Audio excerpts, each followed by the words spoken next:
Well, good morning, everybody, and welcome to Lifehouse. My name is Matt Brown. I'm the lead pastor, and this is my wonderful daughter, Meg. Meg, how are you today? I'm doing so good. How are you? I'm good. How was Thanksgiving for you? I ate a lot of food, and I'm feeling very full still. That's great. Me too. Hey, what would you tell everybody out there that is an interesting tradition at our house that we do over Thanksgiving weekend? Yeah, I'd say one of our traditions is always going out and buying a lot of eggnog. Always way more than we can drink. Hey, wait. Can you buy way more eggnog than you need, though?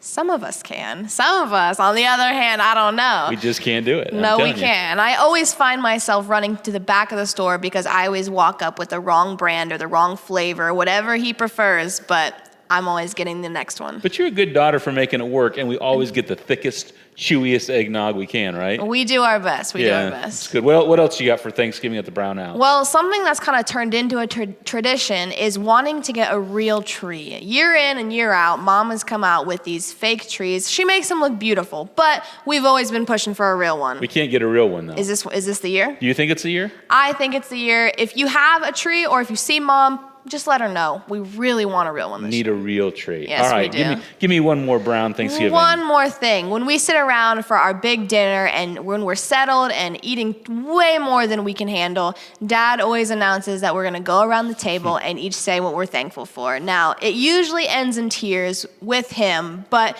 we do appreciate it and are able to share what we appreciate about each other. Are you saying to everyone out there, I'm the only one that gets emotional in those moments? They all know you're the only one that gets emotional in those moments. Guilty as charged, but aren't we thankful for a lot of things? Very thankful. Yeah, and we hopefully you found some things to be thankful for in your world, in your life also. And we're thankful you're here with us this morning. Hey, listen, if you're new or you've been around here the last couple times and you want to let us know you're at Lifehouse, we'd love for you to text LH new to 21,000. We'll connect with you, we'll get you a free gift, and maybe help you and your faith journey. But we're just really glad you're with us. We're going to sing a couple songs together. We're going to wrap up our series, Shining Through. David Barco, our student director, is going to give that today, and it's going to be super helpful. So, Meg, thanks for being here with us, and let's get to our service. Let's do it.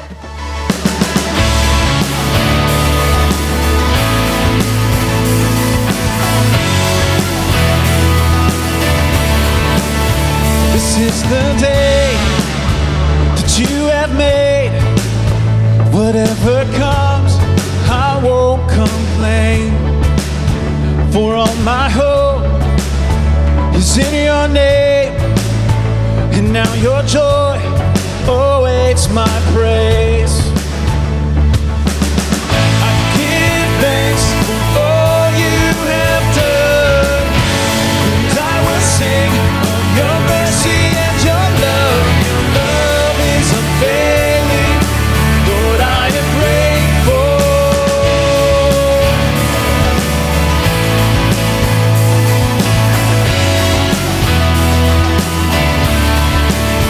When I was down, you brought me out and set my feet on higher ground.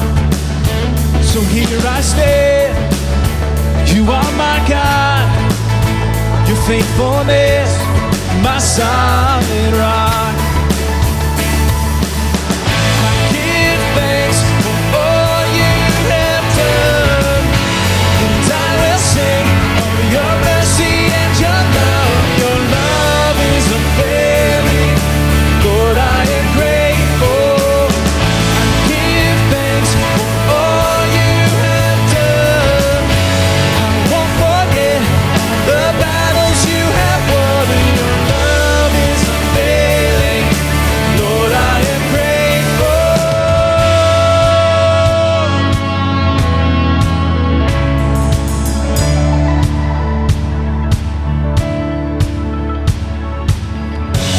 And as we lift our hands, the heavens open, heavens open.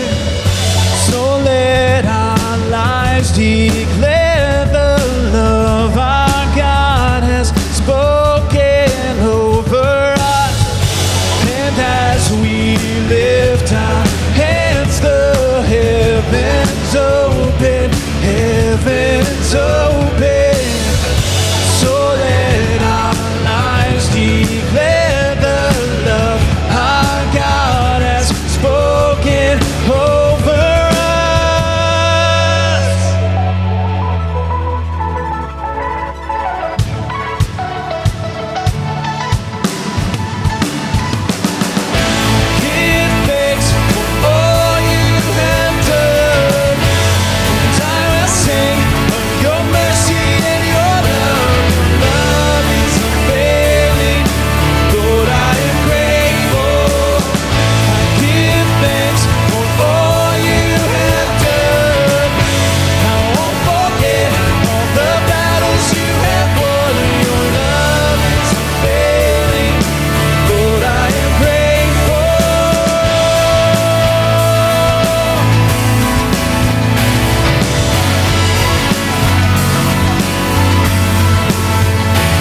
Same God that never fails will not fail me now.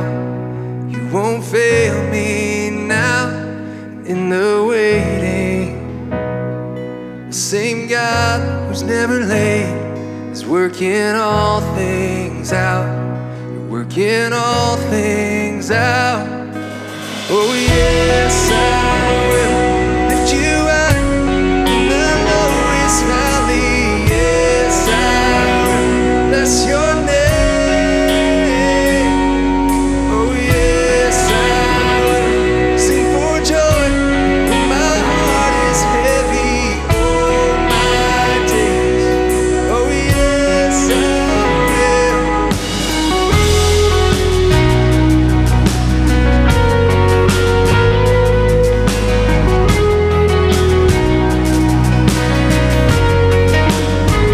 I count on one thing. The same God that never fails will not fail me now. Won't fail me now in the waiting. The same God that's never late is working all things out. Working all things out. Oh yes, I will lift you high in the lowest valley. Yes, I will bless your name. Oh yes, I will sing for joy when my heart is heavy all my days. Oh yes, I will for all my days. Oh yes, I will. I choose to praise, to glorify, glorify the name of holy.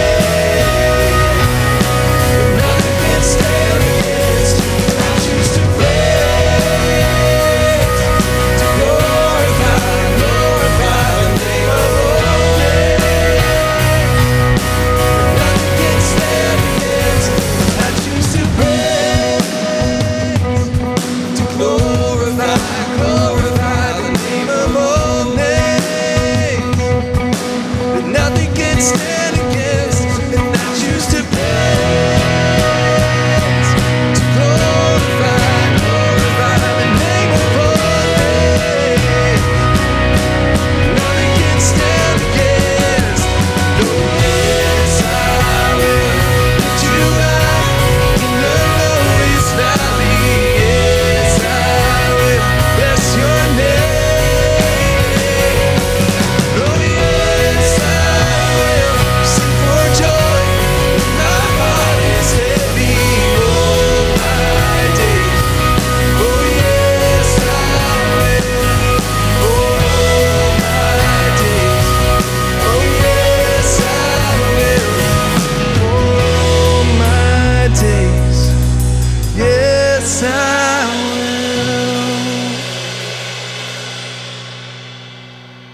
Wow, what a privilege it is to be able to sing that song together where we get to say yes to our Heavenly Father. And we believe a yes to God is the best yes we could ever give with our lives. Well, Meg, it's really good to have you here. And as a young lady that follows Jesus with your life and grew up in our church, what would you say is one of the things that helped you in your faith journey in saying yes to your Heavenly Father? Yeah, growing up as a young person, one thing that really influenced what my faith looked like was being involved in a small group, and not just being in a small group, but having leaders lead me and walk beside me in the midst of it. That's good. Is there a couple names that come to mind when you think of those adult small group leaders that you had? Yeah, two specific names are Veronica and Courtney, who I just knew I could go to with conversations or questions or whatever that looks like, and to know that they would be there every time. That's really good. So what you're literally saying is even though your dad was the lead pastor of the church you grew up in, you needed other voices besides his and your mom's in your life. Yeah, for sure. And as important as those voices were, to be able to come to church and have that reinforced by my small group leaders, and to know that someone older than me and someone I respected were able to tell me the same thing, was so, so important to my faith. Yeah, so if you're a parent of little ones, of students, high school, middle school, what we believe is you need someone to come alongside you to help with your children, pointing them in the right direction towards Jesus. And we just simply want to do that. And specifically now, if you have a middle school student or a high school student, we have small group leaders that should be reaching out to them. And we want to encourage you as a parent to help make those connections and encourage your students to respond to that. It is so important. And we certainly, Megan, don't want to waste our time at this moment, do we? Not at all. It's way too important. Hey, the other thing that we know is that what makes all this work is your financial generosity. And I just want to thank you for those of you that decided to be generous to the local church you love. And if you're looking for a way to give to the church you love, all you have to do is text "Give Now" to 21,000, and we'll help make that process happen. It is the best investment I can tell you as a dad that I ever made in our church, because our church made an investment in my own children. Hey, we're going to jump in to our message now as we wrap up our series Shining Through. And so here's our student director, David Barco. So if I had to be completely honest, there are a couple questions that every time I get asked, mainly by my wife, it brings out my selfishness, and it just seems like an inconvenience to me. And maybe some of you guys, you feel the same way when you're asked these same questions. And these questions are this: while you're there, would you mind picking up? Or while you're out, would you mind stopping at? Or while you're at it, would you mind going ahead and? Now, if I had to be completely honest, early on in our marriage, the way that I would respond is I would just, when she'd call me and ask me one of these, I would just say, no, I don't want to do that. And then a little bit into it, a couple years later, I would respond, maybe how a lot of you respond, is you would go, sure, I'll do it, but you really don't want to do it.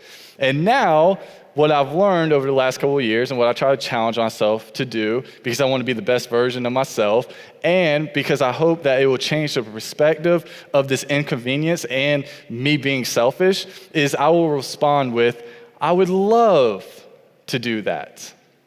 Now, let me ask you this. Have you ever watched something, heard something, or read something that's changed the perspective of something that you have in life? Now, for me, a couple weeks ago, I watched this movie that helped change my perspective on something. Now, just so that you know, I am a huge war movie fan. And the reasoning for that is a couple reasons. Is my dad, he was a Vietnam vet, so he was in the Vietnam War. And I grew up in Fayetteville, North Carolina, which is home to Fort Bragg, which is the biggest military base in the country, and is home to the 82nd Airborne Division. And because of growing up there, I had a lot of friends that, parents were in the military, and then I had a lot of friends as we got older, and it was time to make decisions. They went into the military, and, just because I did ministry in Fayetteville for a while, I got the opportunity to minister to a lot of soldiers. So I just love war movies, and I love war movies that's really based on true stories. And the reasoning for that is because it makes me think about, my dad and, those soldiers that I knew. And, I have just such a big respect for our armed forces and for the people that serve. So when I watch these movies, it makes me think about them. Now, a couple of weeks ago, I saw this movie that is a Netflix original, and it's called The Outpost. And in this movie, it's about a battle that happened in the Afghanistan war in 2009. This battle is called the Battle of Kadesh. And what they would do, why it was called the Outpost, is, in Afghanistan, what the military would do is they would come and they would look at different spots and put these outposts in the bottom of the valley that was surrounded by mountains. Now, a lot of you guys, you hear that and you're like, that is the stupidest thing I've ever heard. And a lot of people say that putting them in that situation is an indefensible situation. And, the reasoning for that is because anyone that knows anything about battle knows that the people that have the high ground almost always win the fight or the battle. Even if you watch Star Wars Episode 3, Revenge of the Sith, when Obi-Wan and Anakin are fighting, Obi-Wan says at the end, Anakin, I've won, I have the high ground. And here we have in this movie, and in this moment that happened in life, is 53 American soldiers were put in this place. And this is the actual Camp Keating where this movie, talks about and deals with. And 53 American soldiers were put here.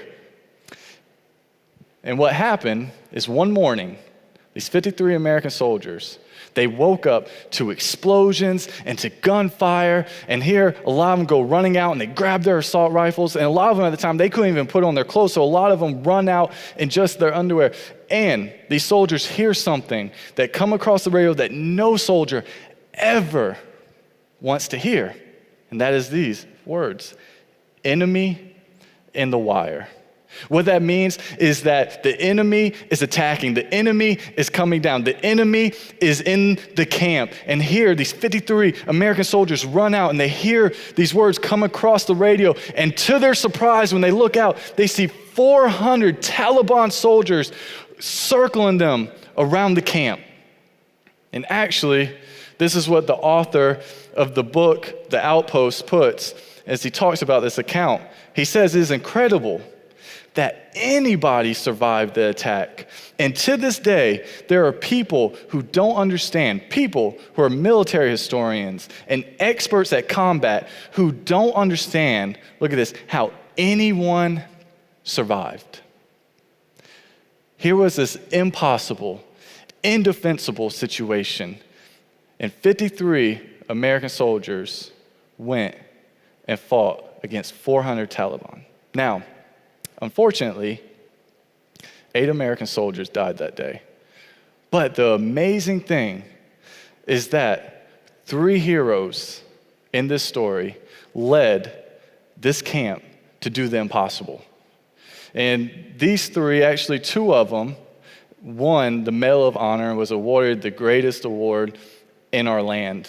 And one of the guys is this guy right here, Staff Sergeant Clinton Romershaw. And during this battle, what happens, and just to set up in the context, is 2 days before this attack happened, actually they sent their captain away. He was reassigned to somewhere else. So their new captain didn't even show up yet. And Romershaw, when he heard the explosions, was the first one to grab his assault rifle and go out to battle. And he encouraged the soldiers, and he challenged them, and he led them. And even within the first couple minutes of battle, it was said that he was hit with shrapnel in his hip and in his shoulder. But he never went to the aid station. He kept leading, and he kept fighting that day and encouraging the soldiers, which led to victory. He says this quote that I love. He says, having those guys over there, those dear friends, we were all one team that day. Throughout the course of the day, knowing they're relying on you just as much as you're relying on them, kept me going. He's also known for this quote where he says to his soldiers, he says, listen, we're going to take this outpost back. We're going to take this place back. And he encouraged them to do so. The other guy that won the Medal of Honor during this event was Staff Sergeant Ty Carter. Now, he was the guy that was the ammo runner. And he was the person that when the battle's going on, he would get the ammo and he would take it to the soldiers that were coming across the radio saying, hey, we need ammo. Hey, I need ammo. So he was running throughout the gunfire and the explosions and all this just to make sure that these people would get the ammo. Now, what happened is while he was delivering ammo to this Humvee that was in the middle of the outpost and it was getting attacked from all sides, he takes the ammo to these 2 soldiers that's in there, and he gets inside the Humvee and he's giving them ammo. And as he's doing that, there's a soldier that's a couple hundred feet from him that they see get shot. Now, the 2 other soldiers in there told him to just leave him, that if he went out, that he would end up dead. But Staff Sergeant Ty Carter, he gets out of the Humvee, he runs to this hurt soldier who's bleeding out from his leg, and he ties up his leg, and he lifts him up on his shoulders, and he runs back to the Humvee. And the whole time he's saying to this guy, you're not gonna die today, you're not gonna die today, you're not gonna die today. And he puts him in the Humvee. And for a couple hours, they fight back in the Humvee. And then when they get a little bit of protection, him and another guy, they run this guy who's injured that he just saved to the next person in the story, and that is Captain Cordova. Now, Captain Cordova, he was the medic in the aid station, and what he does is I just think is remarkable. And it's powerful when I saw it. And the thing is, they bring him in, so when Staff Sergeant Ty Carter drops him off in there, Captain Cordova puts him on, the bed, and he looks at him. And just to set up context, the first thing that the Taliban hit when they attacked was the generator. So Captain Cordova, this guy right here, he was just dealing with all these hurt people without power. And they already used a lot of the blood. A lot of the blood had already went bad because of it. And the guy they just brought in had the same blood type as him. So what he did is he hooked up an IV to himself and hooked it up to the guy, and he pumped his own blood to keep his fellow soldier alive. And when he started to feel dizzy and feel faint, other soldiers that had that same type of blood type would come in, and they would give the blood just to help keep this one guy alive. The battle narrative talks about Captain Cordova, and it says this. It says Captain Cordova's care raised the morale of every soldier in the aid station, and word quickly spread across the outpost. Here were these men, and you could tell that they were probably hurt. They felt like they were in trouble, and they probably felt like they were going to die. But I love these words. It says Captain Cordova's care raised the morale of every soldier in that station, and that the word spread quickly to the rest of the outposts as they were fighting. And because of these three individuals, they won an impossible situation. Now, to be honest, a lot of you that's watching right now, you may feel like them. You may feel like you're in the valley and you have the enemy coming down, and on your radio it says enemy in the wire, and you feel like you're just being attacked from all angles. And a lot of you, maybe you just feel like a lot of us feel like this whole pandemic, this whole uncertainty, just navigating life right now. It just feels like the enemy is just bearing down on us, and we just feel like we can't win because we're in an impossible and indefensible situation. And maybe some of you feel that personally. Because maybe some of you feel the enemy's coming down on you, and that enemy may be a financial situation. Or maybe it's something that's happened in your life that you haven't told anybody about. Or maybe it could be a health issue that's arisen in your life, or maybe in someone's life that you care about very much. Or maybe you had a loved one that passed away. Or maybe you have a spiritual issue that you haven't been able to deal with. Maybe a lot of you feel like the enemy is coming down, and you feel like you're in an indefensible, impossible situation. And a lot of you may feel like you're ready to give up. Now, just want to encourage you. Want to help us to change our perspective, because there was an early church that we've been talking about, the first century Christians, who feel the same way that many of us feel right now.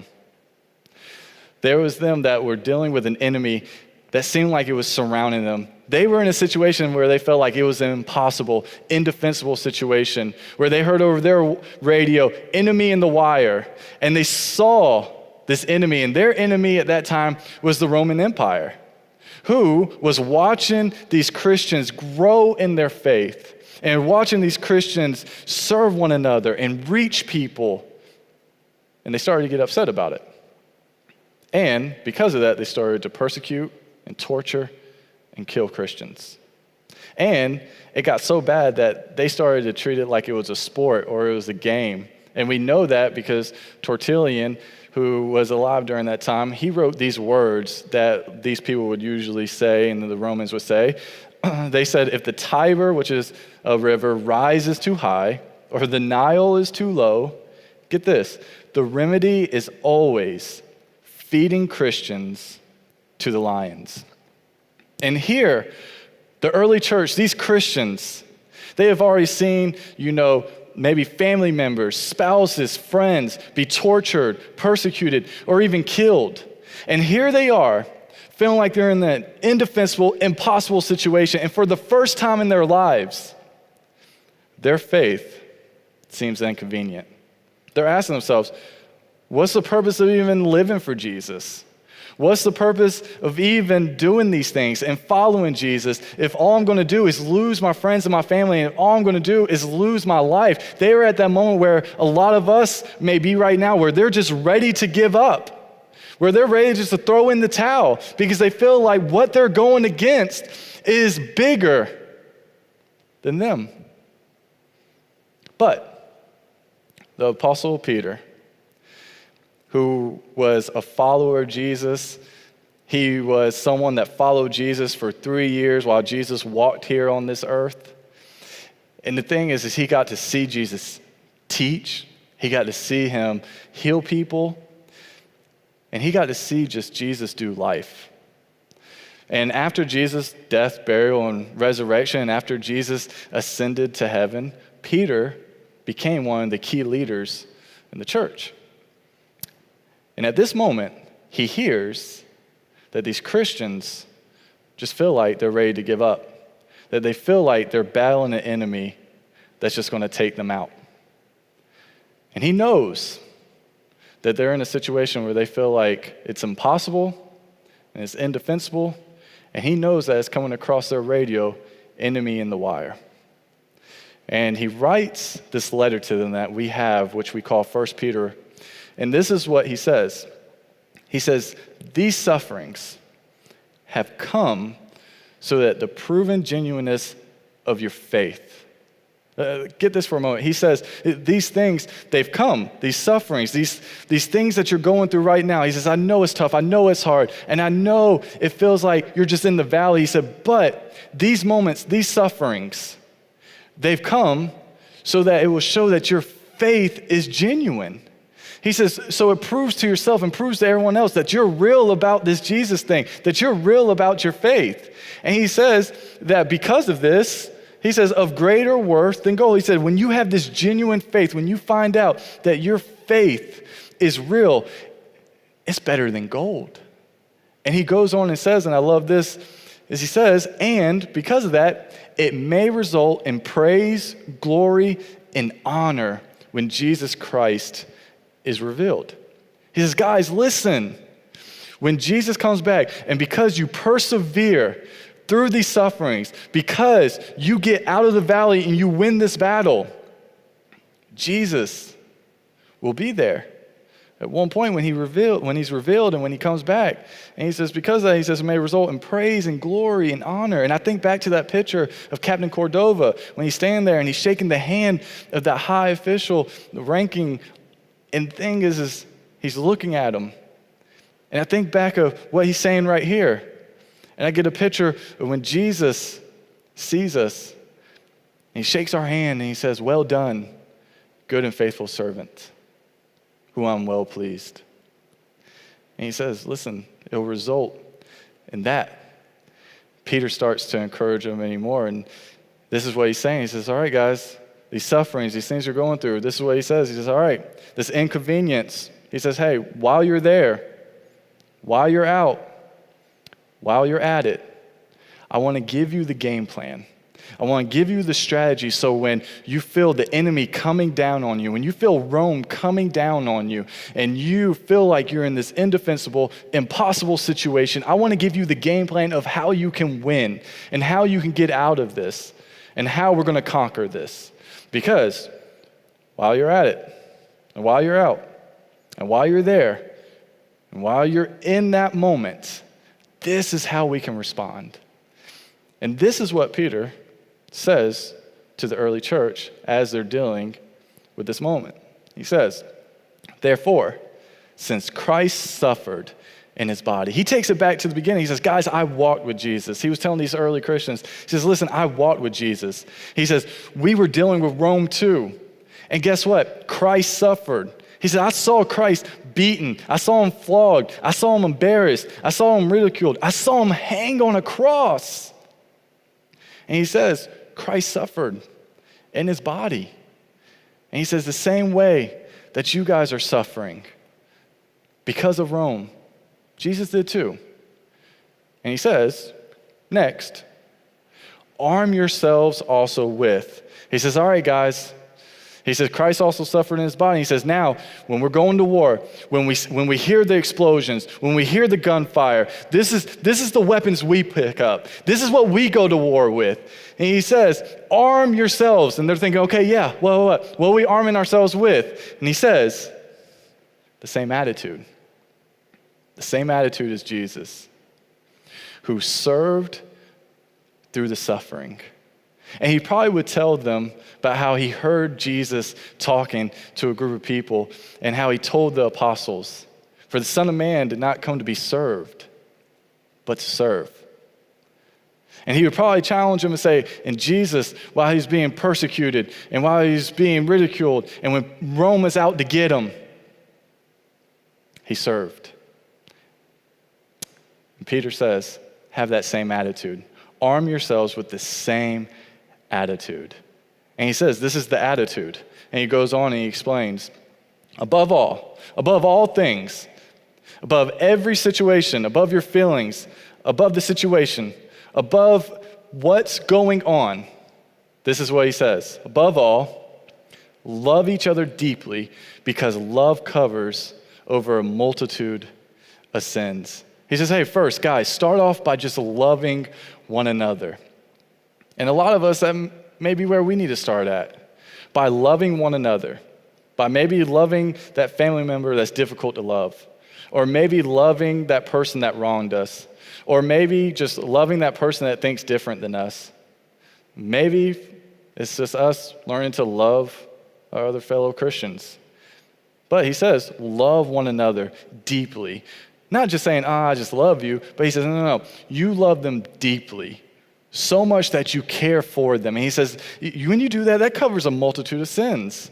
And he goes on, he continues, says, while you feel the enemy coming down, he says, offer hospitality to one another without grumbling, right? They may feel like what I feel like when I hear those quotes from Danielle, where sometimes I feel like this could be an inconvenience.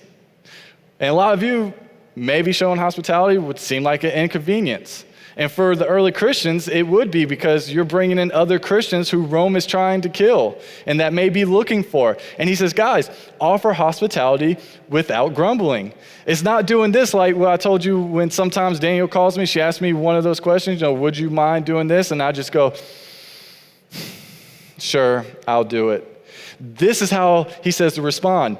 I would love to do that.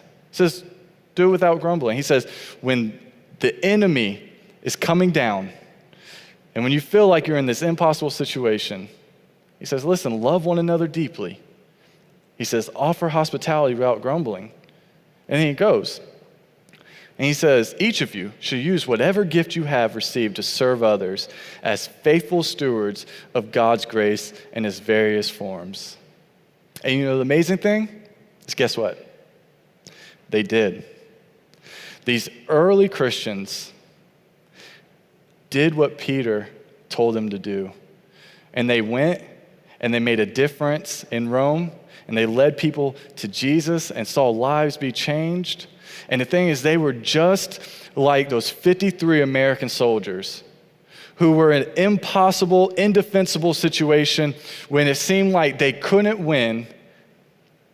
They won. And the amazing thing is because of what they did, it changed the perspective of the next generation of Christians that had to face something that was just as big as what they were facing, who was in a situation that felt like they were in the valley and it felt like they were being surrounded and felt like the enemy was coming down on them and they were hearing over the radio, enemy in the wire. But the amazing thing is because of the actions of the early church and how they listened to what Peter had to say, it encouraged the next generation. And in about the year 200 to 250 AD, there was a guy who kind of took the reins that Peter had, and his name was Bishop Dionysius of Alexandria. And what he did is he kind of was the face of the church during that time with a couple others that helped lead the Christians. And we don't have many things that was written by him, but we do have these words that he wrote. And this is a moment that he's talking about that we find in history is called the Second Great Epidemic. And for, them at that time, it had to feel like a global pandemic, or like what we're going through right now, because sickness and famine had hit. And this is what he says about the early church and about the Christians at that time. He says, most of our brothers showed unbounded love. Remember, Peter said, love each other deeply. And here, Bishop Dionysius, he says, listen, our brothers, the Christians, everyone came together, and man, they showed unbounded love. When the sickness hit, when they felt like they were in the valley, and when the enemy was surrounded, man, they showed unbounded love. It was amazing. And he goes on, and he says, and they showed loyalty, never sparing themselves, and thinking only of one another. The amazing thing is, they weren't selfish. They didn't look at this as an inconvenience. They looked at it as an opportunity. And they looked at it as a moment to care and show the love of Jesus. And here they go, and they run straight to the sickness. They run straight to the virus and the people that were hurting, the people that were in need, and the people that were dying, because they heard about what the early church did, and it changed their perspective of how they should handle the situation. And it goes on. He says, heedless of danger, they took charge of the sick, attending to their every need and ministering to them in Christ, and with them departed this life. He says, we lost a lot of good people. And he goes on and continues to say that. We go on, he says, the best of our brothers lost their lives in this manner. It says a number of presbyters, deacons, and laymen, and what that just means is just people in the church who didn't have a title, that were just, Christians that were just serving Jesus. And he says, laymen winning high commendation, so that in death, in this form, the result of great piety and strong faith seems in every way the equal to martyrdom. You know the amazing thing is these Christians during this time didn't die because of what they believed. They died because they acted on what they believed. Here, they had an example of the early church and saw how they responded in the valley where the enemy of Rome was coming down on them. And they heard the stories, and they took that example, and they did the exact same thing. And what they did was amazing. Now, Bishop Dionysius, he goes on and he continues and he says this. He says, but the heathen behaved in the very opposite way. At the first onset of the disease, they pushed the sufferers away and fled from their dearest, throwing them into the roads before they were dead, and treated unburied corpse as dirt. Two complete opposites. And here the Christians came during this time, and they took the people that didn't believe what they believed and the ones that were just thrown off like what he just said, and they cared for them, and they loved them. And they got through this epidemic. Now, when I think about that, and I think about us, a lot of us, we are going through a situation. A lot of us, we feel like we're in a moment where, man, we just can't win, as I said. And that we're in this indefensible, impossible situation where the enemy is right at us. But this is what I want to encourage you. And I hope that this has changed your perspective, because now we get a chance to be like the early church. And now we get a chance to be like this guy, Captain Cordova. Because I think about him. Because I think about what his actions did during this difficult time, when people felt like there was no hope, and when these soldiers felt like they were just going to be taken out. I love this quote. Let's go back to the quote. He says, Captain Cordova's care raised the morale of every soldier in the aid station, and word quickly spread across the outpost. Love it.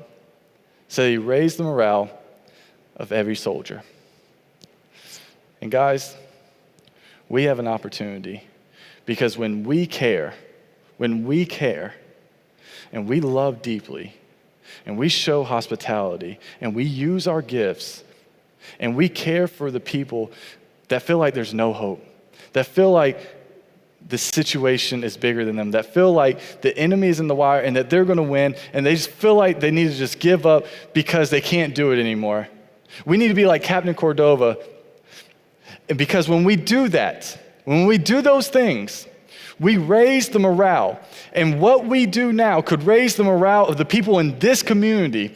Or if you're watching somewhere else in a different community in another part of the country, you could be the person that raises the morale in your community by just doing these simple things that we've learned and that Peter has challenged us to do by having the same attitude as Jesus. When we serve through our suffering, we see people get helped. And a lot of us here in this community, we've been doing that this month. See, we've been doing this thing that is for Van Wert County.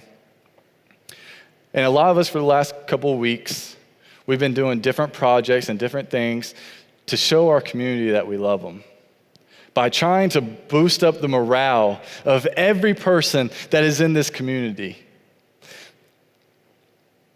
But we want to end with a bang. We want to be someone's hero. And the way that we're doing that is we have 5 things that we want to encourage every person that's watching this in this community or in another community to do. Because I guarantee you, if we do that, it will raise the morale of every person. And that everybody else will start to talk about it the same way that those soldiers heard about what Captain Cordova did.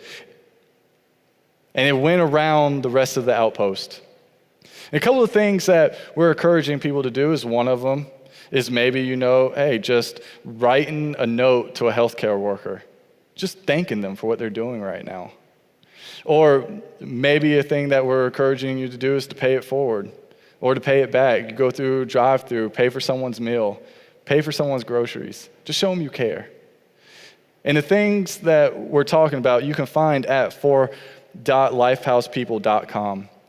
And that can give you all the info of how we're encouraging people to love one another. Now, just want to say that I know a lot of us, we feel like the enemy is coming down. We feel like we're in this impossible situation. But I want to encourage you, even though you hear enemy in the wire, I want you to know that we're in there too, and that we can win. And that's my challenge to us. Don't give up. Keep being encouraging, and let's challenge each other so that we can set a legacy that when the church in the future looks back at what we did, they change the perception and they attack whatever enemy is going against them.